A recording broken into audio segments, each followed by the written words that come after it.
सन्माननीय खासदार धनंजयजी महाडिक साहेब, कोल्हापूर शहराच्या महापौर रूपाराणीताई निकम, उपमहापौर अक्षयजी जरग, भारतीय जनता पार्टीचे महेशजी जाधव साहेब, अमरीशदादा घाडगे साहेब, नाताजी पाटील साहेब, उपस्थित व्यासपीठावरती सर्वच नगरसेवक, उपस्थित सर्व मान्यवर, महाराष्ट्रातील शेतकऱ्यांसाठी एकाच छताखाली अनेक नाविन्यपूर्ण गोष्टी अनुभवण्यासाठी सन्माननीय खासदार धनंजय महाडिक साहेबांची संकल्पना भीमा कृषी प्रदर्शन 2026 मध्ये मी आपल्या सर्वांचंच मनापासून स्वागत करतो।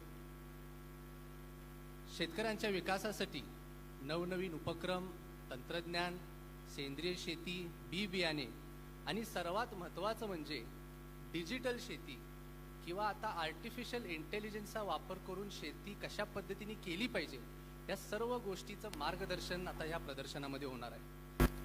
हे 18 वर्ष आहे आणि यावर्षीही विविध आकर्षण व उपयुक्त अशा गोष्टी आपल्याला ह्या प्रदर्शनात पाहायला मिळणार आहेत। पंचगंगा नदी जी कोल्हापूर शहराची जीवनदायिनी मानली जाते, या नदी खोऱ्यामुळे इथली जमीन व कोल्हापूरची शेती अत्यंत समृद्ध आहे। कोल्हापूर जिल्ह्यातील अर्थव्यवस्था ही शेतीवरती मोठ्या प्रमाणात अवलंबून आहे। इथे प्रामुख्याने ऊसाची आणि गुळाचं हे उत्पन्न मोठ्या प्रमाणात होताना आपल्याला दिसते।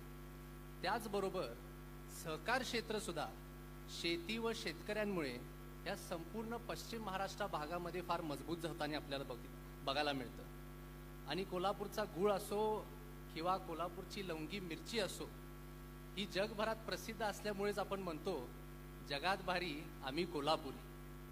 आणि या प्रदर्शनाच्या माध्यमातून फक्त शेतकरी बांधवांनाच नव्हे तर भागीरथी महिला संस्थेच्या माध्यमातून 200हून अधिक बचत गटांना मोफतमध्ये इथं स्टॉल्स उपलब्ध करून दिले गेलेत। आणि मला आपल्याला सगळ्यांना सांगताना फार अभिमान वाटतो की हे सर्व बचत गट लाखोच्या संख्येने स्वतःसाठी उत्पन्न निर्माण करतात। आज त्याचबरोबर विविध सांस्कृतिक कार्यक्रम इथं होतात। शासनाच्या कृषी विभागाच्या माध्यमातून शासनाच्या योजना व आजच्या युगातील महत्त्वाचं ठरणारं AI चा वापर कसा केला पाहिजे हे वर्कशॉपच्या माध्यमातून सुद्धा सांगितलं जाणार आहे। शाश्वत शेती या संकल्पनेला बळ मिळण्यासाठी आणि कोल्हापूरचा शेतकरी हा प्रगत आणि आधुनिक शेतकरी होण्यासाठी भीमा कृषी प्रदर्शन हे प्लॅटफॉर्म खूप महत्त्वाचं ठरलेलं आहे। मी येथे उपस्थित सर्व लोकांना विनंती करणार आहे की या प्रदर्शनाचं 4 दिवस आपण जास्तीत जास्त लाभ घ्यावा। आणि आज इथं आपण सर्वजण उपस्थित आहे तर एक गोष्ट पण सांगू वाटते। खरं तर हे व्यासपीठ त्यासाठी नाही आहे, पण दादांची आठवण येते म्हणून बोलतो।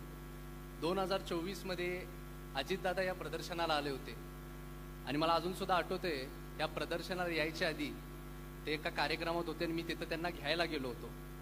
प्रदर्शनाला येताना मी गाडीत त्यांच्याशी बोलत होतो आणि मी त्यांना सांगितलं की दादा मला आपल्याला हे संपूर्ण प्रदर्शन स्वतः फिरवून दाखवायचं आहे, तर तुम्ही वेळ काढून या।